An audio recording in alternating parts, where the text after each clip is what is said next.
while they hear the calls for defense, they are not willing to compromise the core concept of aggression.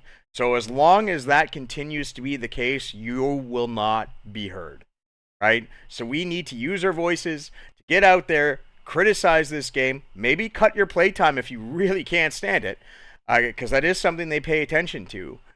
But you have to be in open defiance if you don't like where this game is going, because as long as you continue to just play, and as long as we continue to, say, well, we don't like the way the game plays, but we'll play it anyway, they've made it clear now at this point that they won't compromise. They will go further. They'll push this further and further and further and further.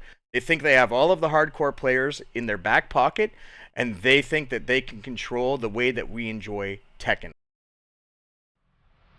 I thought I had it all together, but I was led astray. The day you walked away, you were the clock that was ticking in my home. Changed my state of mind. Ladies and gentlemen, Love so hard to find. we got him.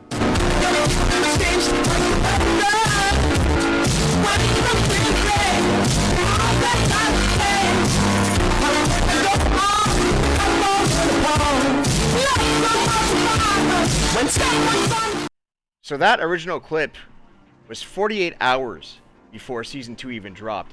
I had no idea the shit show that we were getting ourselves into. I was talking about boycotting just based off the Tekken talk, but Jesus, was that patch ever deceitful? But everyone's already gone at length about that. I've even done a podcast here on the channel that's worth checking out with a bunch of other Legacy Tekken players, and there's a lot of clips that are pretty good too, if you don't mind checking them out too. But now that the emergency patch is here, things are alleviated a tiny bit. I'm not going to get too much into the details. Other channels have already covered it at length. I'm sure it's the day after the patch now that you guys have probably taken a look at the notes yourself. So I just want to give my quick sort of update on what I think about Tekken 8 Season 2 after Emergency Patch 1. So, the health buff. 20 more health. It remains to be seen if that hurts poking long term. We're really going to find out at EVO Japan. But, feels like a band-aid fix just based off initial reaction. However, we could not go into an EVO with the current state of the game, right? So they needed to do something. It's Harada care. It's literally just trying to bail out the game from looking atrocious on one of the biggest stages in esports. So completely understandable. Curious to see if it's going to be a permanent change or if they are going to take it away once they balance everything else out. Because obviously they've talked about changing properties on moves that are too powerful and toning down damage of combos. I think they should tone down combo length as well because they're just way too ridiculous. The amount of aerial tail spins too just makes these combos go on for like 15-20 seconds. It's obnoxious, needs to change. We need to play more neutral. But I digress. Some of the other changes going on, the heat engager change, I think that frame advantage going from 17 to 9 is great. It allows you to get away from some of those very oppressive running moves. Those are not free anymore. So, good change. Anything that adds more problem solving and counterplay and forces the aggressor to think just as much as the defender has to, I'm all in favor of that. That is the depth that Tekken usually has, and it's the depth that we are so sorely lacking. So that's good to see.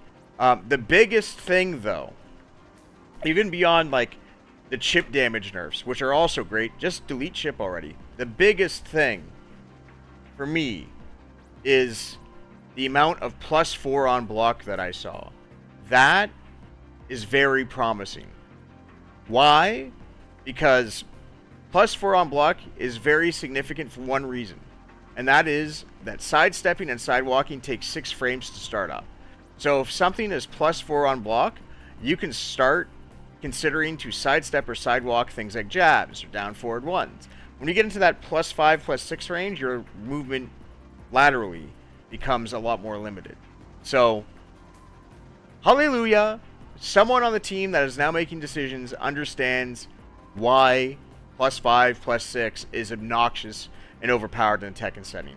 And I'm hoping that when we get the long list of character changes that are coming in mid-May, that we're going to see a lot of these moves get toned down to +4 or +3 on block, opens up the Z-axis all over again. It would be fantastic. And we'd start really having a decent Tekken game on our hands. I've been open about this. I mean, this shouldn't be a surprise. Kunimitsu is right underneath me there as the logo. So I want the backdash to be better. I like characters with good backdashes. I think backdash should be a thing. But I understand that a lot of people are resistant to backdash. So that's fine. But I do think if you get that movement on the Z-axis and then you get the backdash going, you'd have a really, really solid Tekken game. Finally, it's the first time that I've ever actually seen this dev team apologize. It was getting really, really concerning there, right? We saw Michael Murray ban, or block, I should say, Mrs. Play Stuff, Doc Massacre. These are players that were just pointing out some of the flaws of the Season 2 update.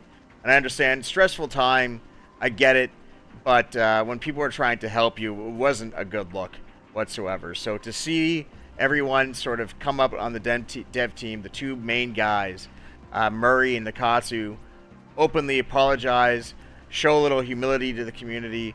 It was great to see. It makes me want to give them a little bit more leash, to be honest. And with this first patch here, it's not enough to save the game. Not even close. There's a long, long, long road ahead of them. However, what it does do is that this little sample of changes, it was good. Right direction. Might not move the needle all that much, but it's better than what we got. A better philosophy than what we got before. You know, we've been eating shovels full of horse shit for the past few months. Finally, we can clear out that horse shit with a little sample of strawberry ice cream. I want a whole pint of that, but I'll settle for the sample for now. It's better than what you were serving me previously. So, I'm hopeful, cautiously optimistic, but I also think that we need to continue holding them to account. They've admitted their fault. This is a good first update. But if they drop the ball again, well, I'm going to let someone who's a much better speaker than I am take it from here. What it all boils down to is this. I want the new closeness to continue, and it will, as long as we make it clear that we will continue to act in a certain way as long as they continue to act in a helpful manner. If and when they don't, at first pull your punches. If they persist, pull the plug. It's still trust, but verify. Hey, Ricky, who's everybody has a price?